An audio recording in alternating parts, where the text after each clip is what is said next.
Bonjour, bienvenue dans la vidéo du mercredi.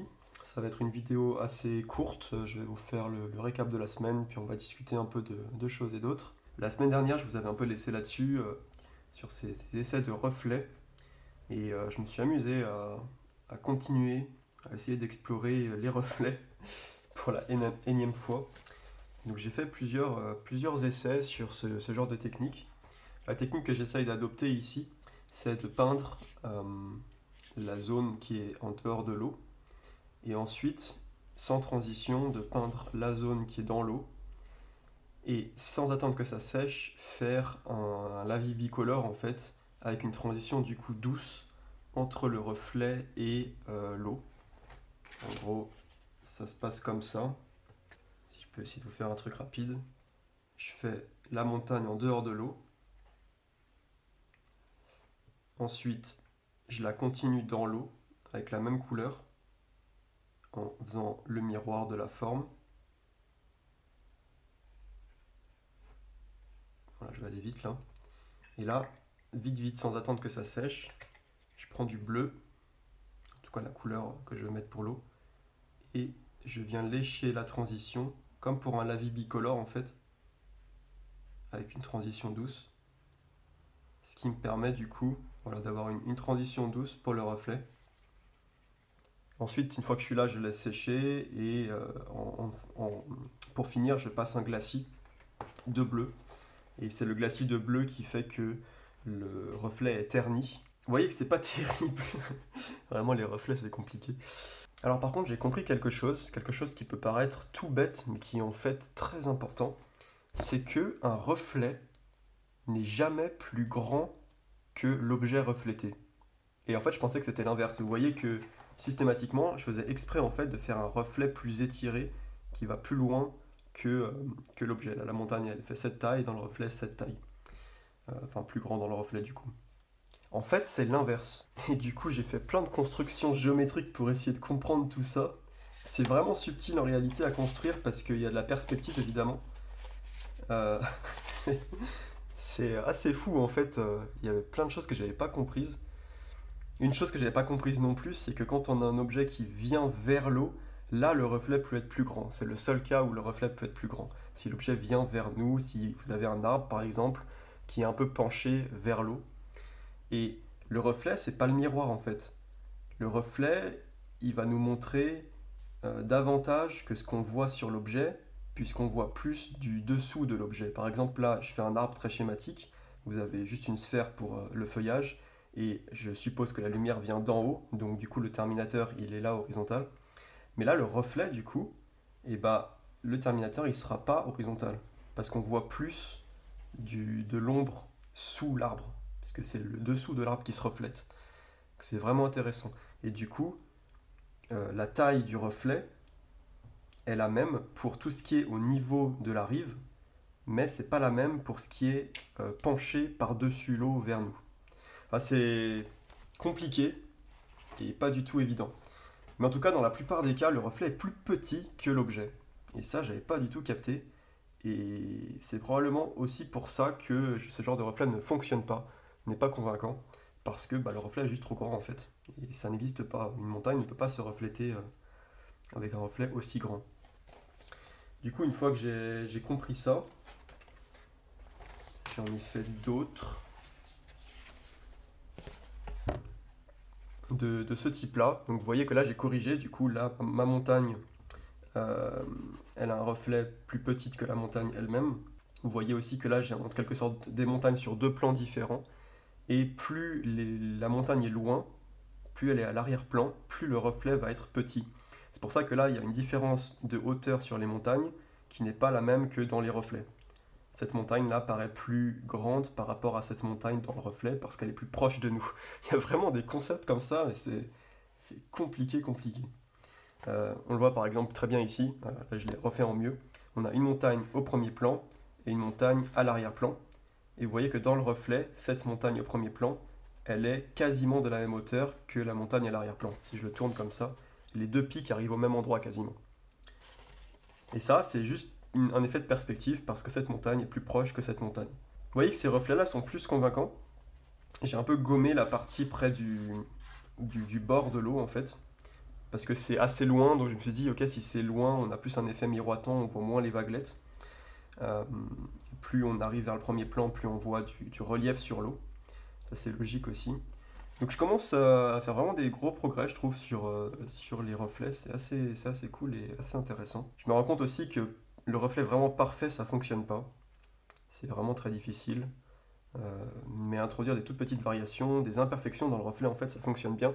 Et ça, j'avais déjà un peu réalisé sur cela. Euh, Notamment si vous voyez celui du bas, là, je l'ai fait rapidement. Le reflet est très imparfait, il y a même des auréoles ici. Mais en fait, tout ça, ça donne de la texture à l'eau et, et beaucoup plus de... Enfin, une texture beaucoup plus crédible, en fait. Voilà, donc je continue ces explorations et j'ai fait aussi des reflets miroirs d'arbres. Donc toujours pas très convaincant en réalité. Euh, ouais, encore, c'est plus dur que les montagnes, les reflets d'arbres. Donc encore une affaire à suivre. D'ailleurs ça c'est sec. Je peux vous montrer du coup, une fois que c'est sec, je fais juste un glacis en repassant comme ça. Et c'est comme ça que j'obtiens un reflet simple. Après, j'ai pas l'impression que ça soit hyper convaincant. Quoique. Quoique. En tout cas, le fait que le reflet soit plus petit que l'objet, ça c'est clairement un truc qu'il faut vraiment garder en tête. C'est très très important. Avec tout ça, j'arrive à la fin du carnet. À la fin de ce carnet. Carnet qu'on pourrait appeler quasiment eau et reflet. On peut se le repasser un coup, là j'aime bien. C'est l'avantage des carnets, quoi, c'est cool. Tout est dedans, il n'y a pas des feuilles volantes, on peut repasser. Je dis qu'il n'y a pas des feuilles volantes, mais j'ai quand même mis ces feuilles-là dans le même carnet parce que c'est la thématique des reflets. Je sais pas si vous vous rappelez de tout ça, j'ai pas encore eu le temps de m'y remettre. Quoique, en fait, je l'ai fait, j'en ai refait un peu au fusain. Pareil la semaine dernière. Voilà, je me suis amusé à faire des petites vaguelettes, en tout cas de texturer l'eau. J'ai essayé au crayon, au stylo. Ensuite j'ai essayé au fusain ou au crayon gras et à l'estompe. Et c'est pas mal. Hein. C'est pas mal, c'est pas mal. Donc pareil, là je suis en train de comprendre des choses, c'est cool.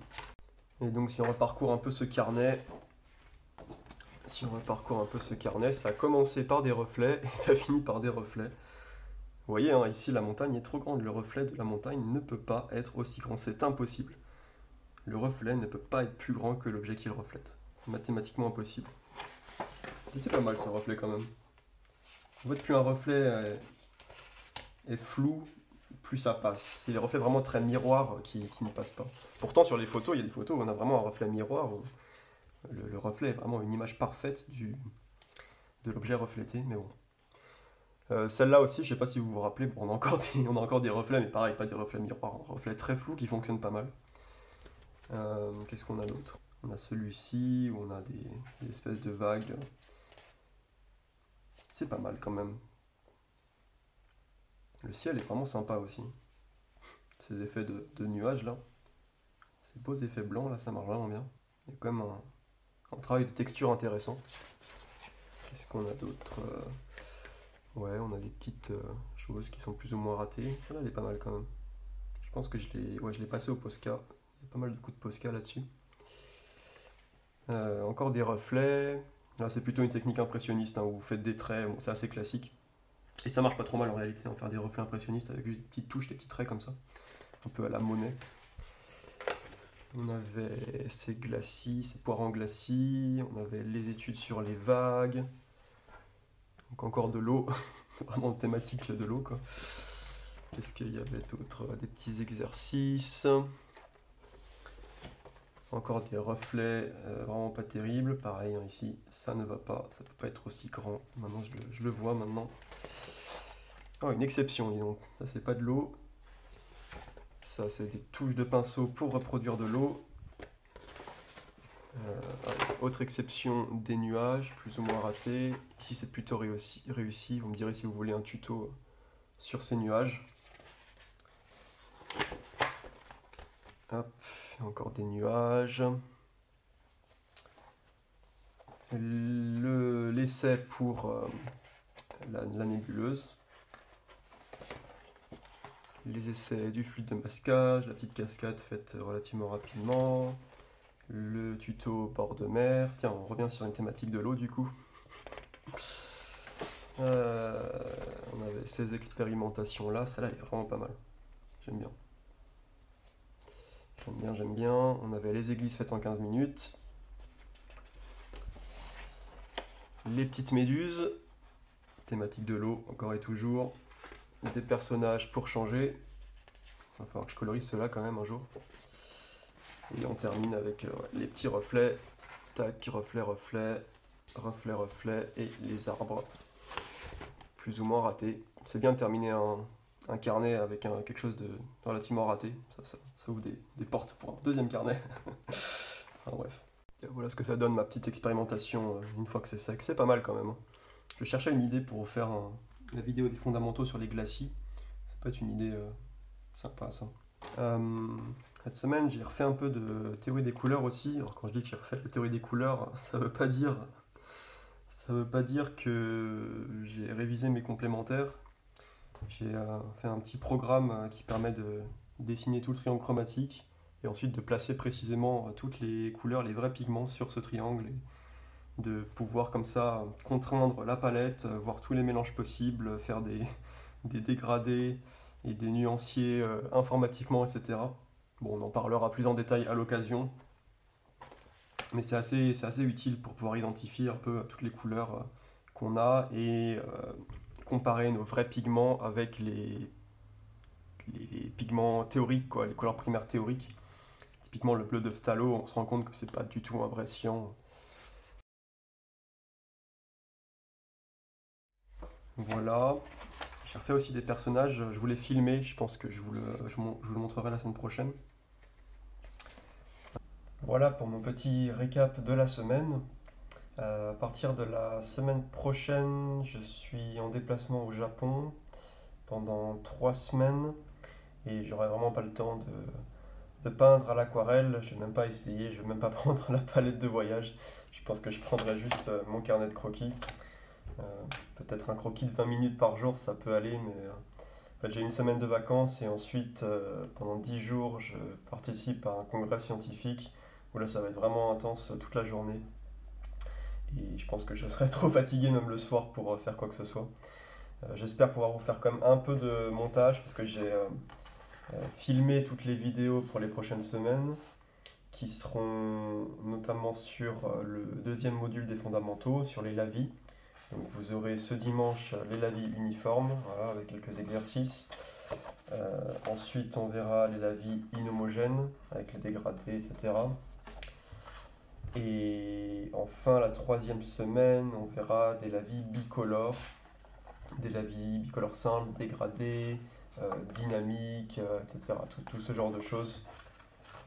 Aussi des dégradés nuancés comme ça entre deux couleurs. On verra comment faire tout ça. C'est des exercices de base qu'il est toujours bon de faire et de refaire. Mais moi je m'entraîne pas assez, je m'en suis rendu compte quand j'essayais de vous faire des démonstrations qui étaient presque parfaites, quoi. J'avais vraiment du mal. Et au final, je me suis dit finalement, bon, je vais pas non plus trop forcer, je vais pas faire un résultat trop parfait. Et ça pourra peut-être aussi dédramatiser pour vous. C'est pas grave de pas avoir un résultat parfait, le tout c'est de s'entraîner. Et après, dans une vraie aquarelle, les imperfections, ça a vraiment pas d'importance. Et après ces vidéos-là, donc il faudra que je fasse une vidéo sur les glacis. J'ai pas vraiment d'idée pour l'instant de sujet intéressant. Il me faut un sujet qui soit simple.